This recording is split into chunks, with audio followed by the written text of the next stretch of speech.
नमस्कार दोस्तों, स्वागत है आपका हमारे इस चैनल धूप धुनुची आरती में। दोस्तों, जैसे कि कई समय पूजा के बर्तन आदि होते हैं तो वो कई समय अशुद्ध हो जाते हैं या फिर उससे स्पर्श दोष लग जाते हैं। यानी कि मान लीजिए कि जो पूजा के बर्तन हैं वो आपकी खाने के कुछ बर्तन के साथ कई समय टच हो जाता है या फिर जो है कई समय वो गिर जाते हैं तो थोड़ा अशुद्ध हो जाता है। मतलब थोड़ी गिर कर ऐसी जगह पर वो थोड़ा उसका स्पर्श हो गया कि वो थोड़ा जो है वो अशुद्ध हो जाते हैं। तो उस अशुद्धि को, उस स्पर्श दोष को जो है दूर करने का जो है हमारी शास्त्र विधि क्या है। तो शास्त्र विधि ये है कि अम्ल आदि द्वारा जो है सर्वप्रथम आप जो है ये पीतल के हो, कांसे के हो, तांबे के जो बर्तन आदि है वो आप साफ कर लीजिए। एकदम जो है अम्ल यानी कि इमली आदि, नींबू आदि, उन सब से जो है आप पहले साफ कर लीजिए, अच्छे तरीके से मांज लीजिए, अच्छे तरीके से मांज धो लीजिए।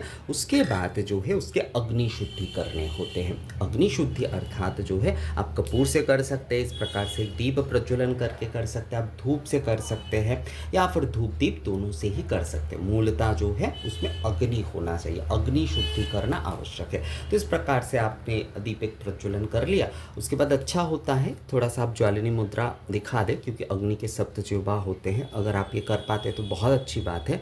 तो ये करने के बाद जो है अब ये मान लीजिए ये हमारे ये इसमें कोई स्पर्श दोष लगा है या फिर ये अशुद्ध हुआ है, ये हमारे पूजा के जो धुनुची है ये खाने के बर्तन से स्पर्श हो या फिर जो है कुछ जूठे वगैरह इसमें लग गए हैं या फिर ऐसे जगह पर ये गिरकर जो है इसमें स्पर्श दोष आया है। तो इसमें हमने इसे पहले जो है इसे मांज धो लिया है, अच्छे तरीके से अम्ल आदि से एकदम साफ कर लिया है। अब जो है अग्नि शुद्धि हम करेंगे। तो अग्नि शुद्धि के लिए ये अग्नि प्रज्वलित करके हमने जैसे आपको दिखाया कि अगर ज्वालिनी मुद्रा दिखा पाते तो बहुत अच्छी बात है। और उसके बाद जो है इसे बस तपाना है। इस प्रकार से जो है इसे बस आपको तपाना है। अग्नि शिखा में जो है इसे तपाना है, यानी कि ये अग्नि शुद्धि हो जाता है। ये जो है ये अग्नि शुद्धि हो जाता है। ये देखिए इस प्रकार से अग्नि में इसे तपा लीजिए, अग्नि में इसे तपा लीजिए। ये जो होता है ये